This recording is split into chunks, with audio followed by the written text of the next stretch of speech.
Hello and welcome back to our second lesson on digital painting. In the first lesson, I taught you how to create your own artwork using the paintbrush tool and using the layers. So in this lesson, I'm going to be teaching you how to blend, smudge, or blur. So first off, let me go ahead and show you how to hide layers. I'm actually going to be using the same artwork that we had last time, and I'm just going to be showing you the new tools. Over in the layers panel, you can see little eyeballs next to the different layers. And if you click on those eyeballs, you can see that it actually hides the layer that you had selected. So with this lesson, I actually want to blend together the blue and the red. I'm probably going to need a little bit more red. So let me go in here and add that in. That's perfect. The blending tools are located right here. Whenever you first open PhotoPea, it's going to look like a little water drop, but if you leave your mouse over it, it's going to say Blur Tool. If you hold down on it, you're going to see that there are several other tools that you can use. The two that we're going to be looking at is Blur and Smudge, and I'm going to start off by looking at Blur. The Blur tool, and let's raise the size of our paintbrush up here. The blur tool does what it says it does. However, it does it very softly. So if you click on this, you can see that it is very softly blurring this, and I'm just clicking and clicking and clicking. I've clicked probably 100 times right there. As you can see in our history tool, I just click, click, click, click, click. You can see that it blurred it a little bit. I'm going to zoom in so you can see it better. And if you want to zoom in, it is Control Plus to zoom in. You can also use a little magnifying glass right here. It's entirely up to you. So zoom in like that.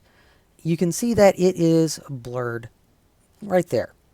So this works. It's very soft, very subtle. I personally don't really like the blur tool as much. It's useful in a few situations, but for the most part, I like to use the smudge tool.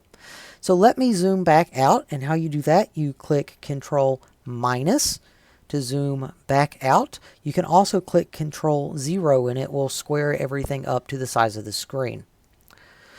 Okay, but the smudge tool, if you hold down on the blur tool and go down to the smudge tool, you're going to see that there is something right up here that's called strength. Strength is basically how much pressure you're putting down on your paint. So how much of the paint you are going to be dragging across and smearing into something else.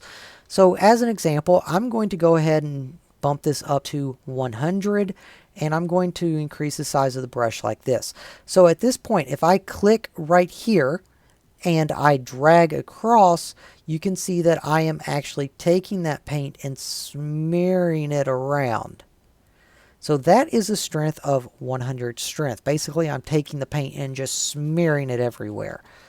If I lower this down to, say, 50%, you can see what kind of a difference that makes.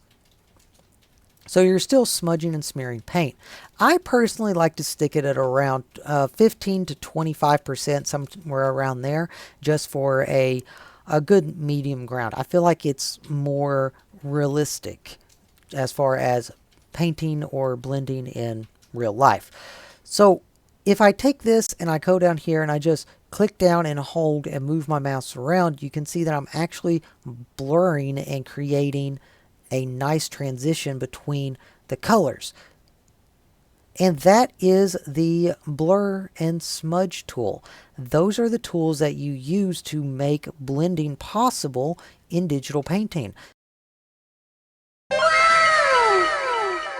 Okay, your all's assignment for today. What I want you to do is create a new artwork using the paintbrush tools, and then try to smudge and smear or blur these colors together. Create a new artwork and then try out the smudging and blurring tools. This is a one-day lesson. You will have one day to complete this. If you have any questions, please let me know. Thank you all very much.